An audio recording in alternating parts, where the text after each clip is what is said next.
Hi everybody in my TSTO Harry Potter group and YouTube channel. Okay, here we go. We're on to part 2, the Hippogriff Club Challenge. So that seems kind of an interesting one. And like I said in the previous video, if you watched it, there is going to be more of these. I guess there's going to be like a few different ones. I don't know. That's what I'm hearing. I didn't even know this was coming out today. Just kind of popped up by surprise. So let's see what's going on. Prove your ability in the 4 areas of Hippogriff Club Excellence: care of magical creatures, potions, herbologies, and divinations. But a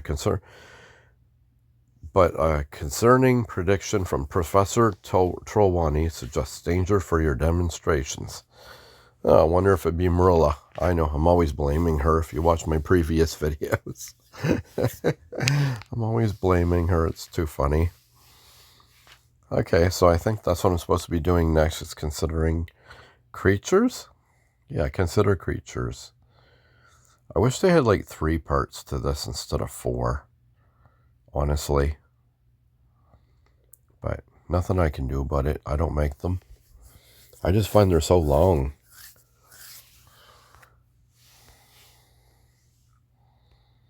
Here we go. Over here, Grogu. Hi, Liz. I don't suppose you've received any threatening notes lately, have you? Threatening notes? Grogu, I have no idea what you're talking about. I'd like your help picking a magical creature to bring to the Hippogriff Club demonstration. There are so many wonderful creatures here in the forest, but we can only bring one to show to students. The right creature will be the one that inspires the most students to join the Hippogriff Club. Let's consider our options. After we talk it over, the right decision may present itself. Well, wouldn't you just pick a Hippogriff? Seems like a no-brainer to me. But whatever.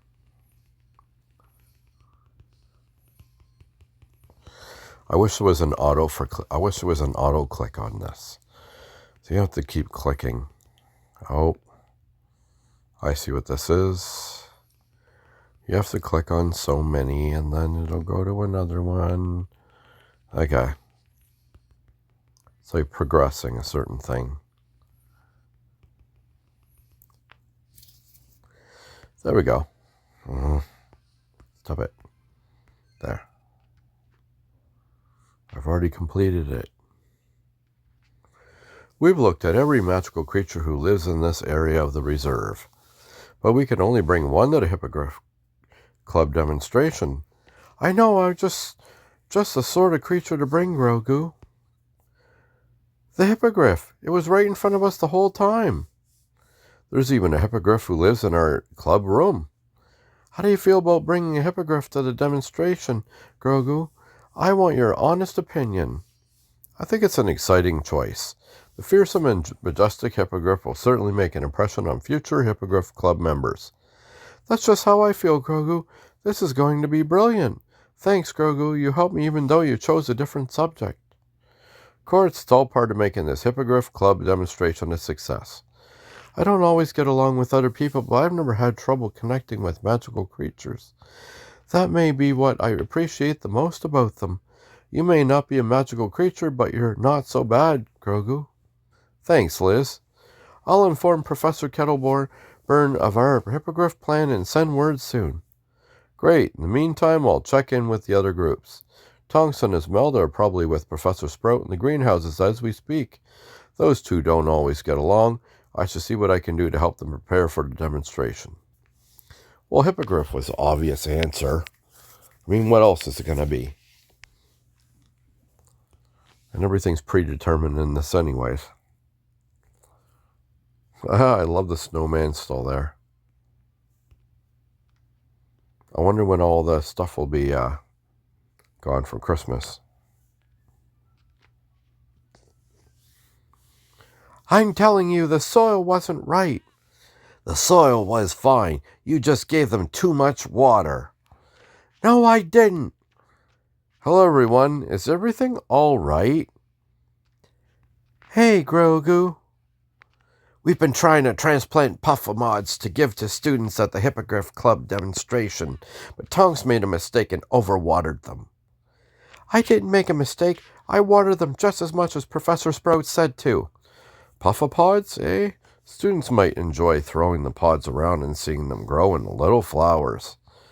That's just what we were thinking. It's a perfect magical plant to inspire students to join the Hippogriff Club. Trouble is, every plant we've transplanted so far has wilted. It's Tonks' fault. No, it's your fault, Esmeralda. Calm down, you two. We've got to come together to make this demonstration a success. How do you propose to do that, baby? I can hardly work under these conditions.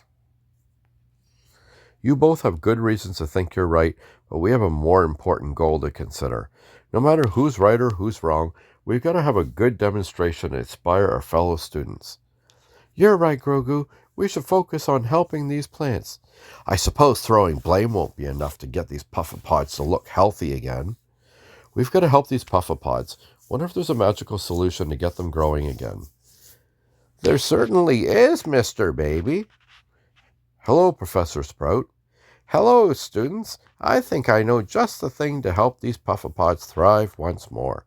Herbology, the gardening charm. Of course. I learned that spell once before to help another plant. Then you should be well prepared to bring these puffapods back to life.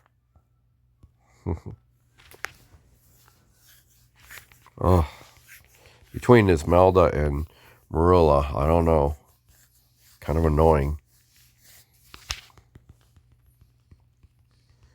Here we go.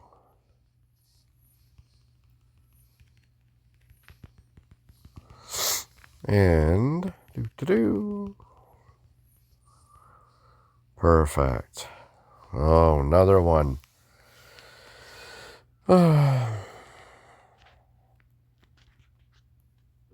Well done, Mr. Baby. You're ready for the next step. Now let's see you cast Herbology on these puffapods. All right, I'll do my best. Oh, I did. Why did it not work?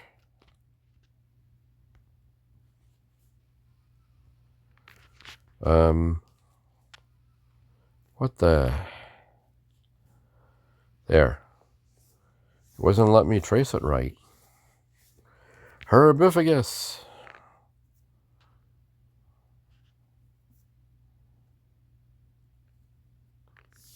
Cool. Much better. You've got quite a knack for this, Mr. Baby. Thank you, Professor. Seeing young flowers blooming is one of the great joys of herbology. Thanks, Grogu. Our puffapods are nearly ready to hand out to students.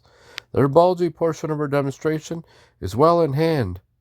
Brilliant. In that case, I'll continue to check in with other groups. I should meet with Penny next. I gotta help her choose a potion to brew during the Hippogriff Club demonstration. Yeah, I remember some of the counter curse ones I had a really hard time with. My phone I couldn't trace it right. And the one that you pet that goes back and forth, doesn't seem to work right too. Wonder what I gotta do. Corridor? Ponder potions must be it. There we go. Grogu, you made it. I have the best news. Hello, Penny. What's the news? Professor Snape has agreed to let us use his potions ingredients for the Hippogriff Club demonstrations. Brilliant. That was generous of him. Is there a catch? There is one thing. Professor Snape wants us to take an inventory of the potions storeroom. If we do him this favor, he'll let us use his potion ingredients within reason. Seems that our potion ingredient problems are solved then, so long as we do our part. I can't wait. This place is wonderful. It's a wonderland. It's got all the rare and exotic potion ingredients I could ever dream of. And there are so many types of potions that can be made from them. That might be what I appreciate the most about potion making, the endless possibilities. That sounds just like you, Penny. For the potions portion of the Hippogriff Club demonstration, I want to brew a potion for all to see. What sort of potions are you considering? The Hiff-coughing solution, the elixir to induce euphoria, or the draught of living death? One of those should be the ideal choice for the demonstration.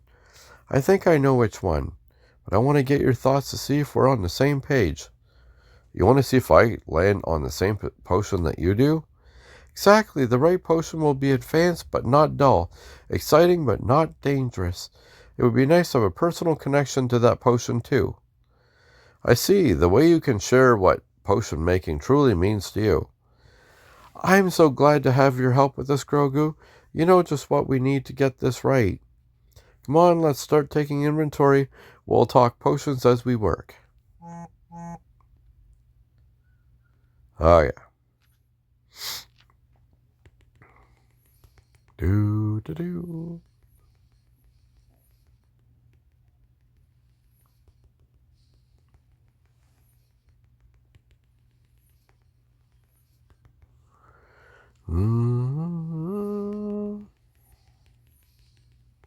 It's a lot of clicking in random places. That's why I said I wish there was an easier way.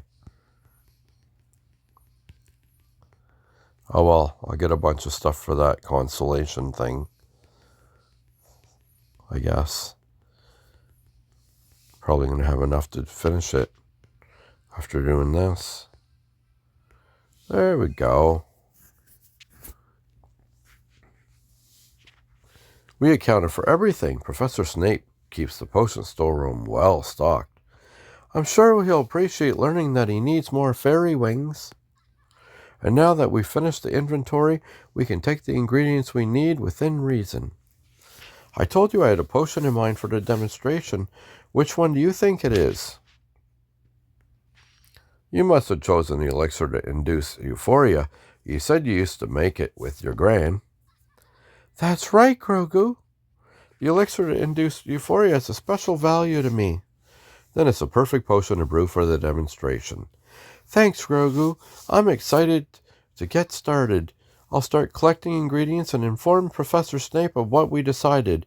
I'll contact you soon. Thanks, Penny. I'll go check in with Barnaby and Jay. Barnaby is worried about bad omens and hopes to find a method of divination that only gives good news. Hopefully Professor Trelawney can help.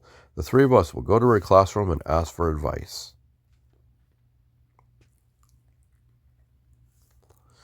There we go.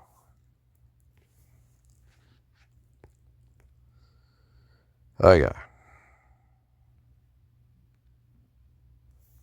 I want to see what part I'm on. Memories 404. Okie dokie.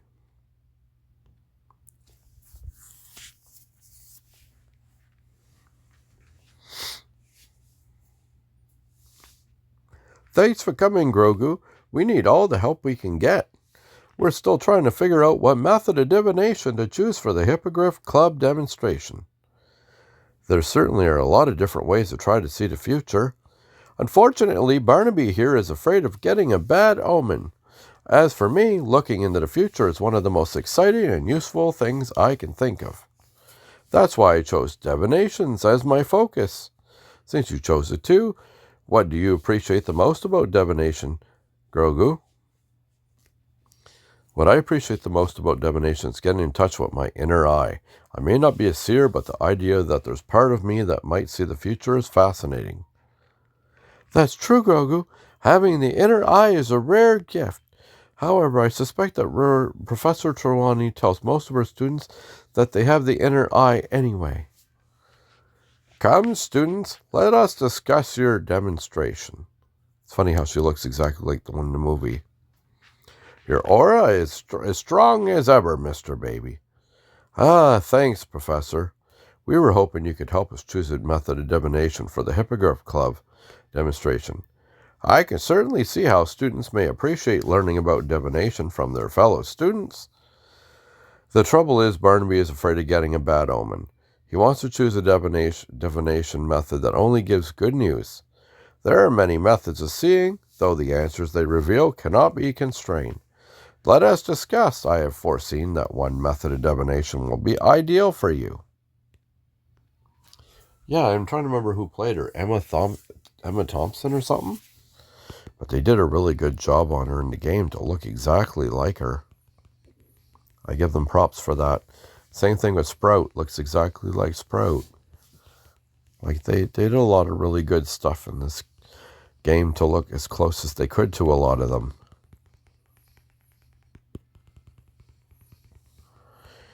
Okay.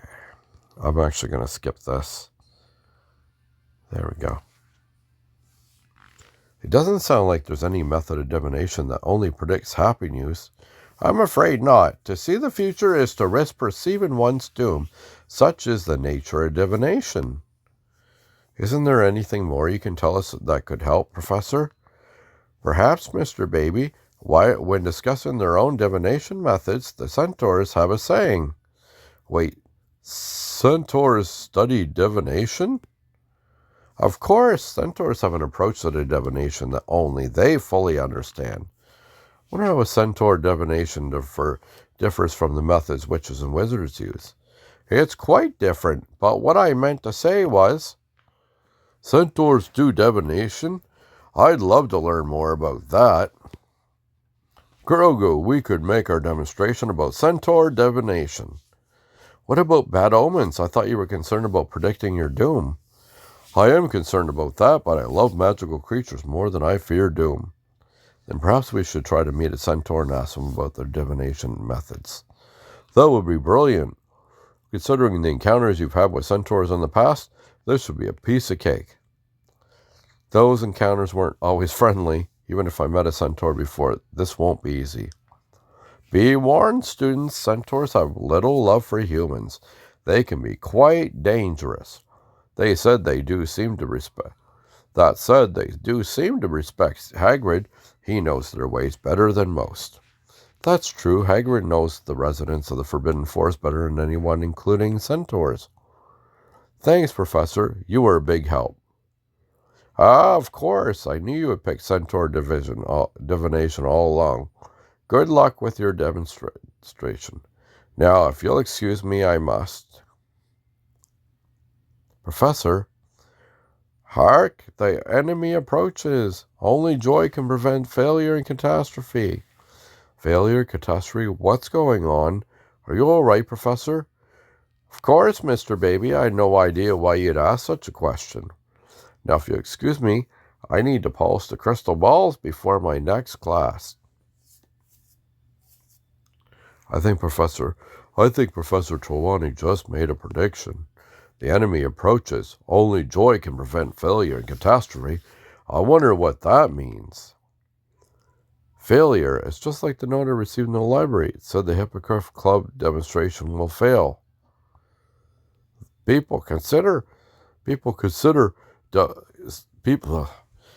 sometimes doubt Professor Trelawney's abilities as a seer, but that felt different. What do you make of Professor Trelawney's prediction, Grogu? That was no ordinary prediction we just witnessed. I believe it is genuine. I think so too. I found Professor Trelawney quite convincing just now. My fear of bad omen might have been completely justified. Bad omen or not, the Hippogriff Club is counting on us to put on a good demonstration. Let's go meet with Hagrid and see if he can introduce us to a centaur. Here we go. So that's the end of part 2 of 4. I'll be uploading them 4 parts. The Hippogriff Club Challenge. Someone's trying to scare us, and then Professor Trelawney had like a little premonition, so we'll see what happens. Well, thank you so much for watching the video. Feel free to like the video and subscribe to my channel for more Hogwarts mystery content. Until next time, happy tapping, because this is the way.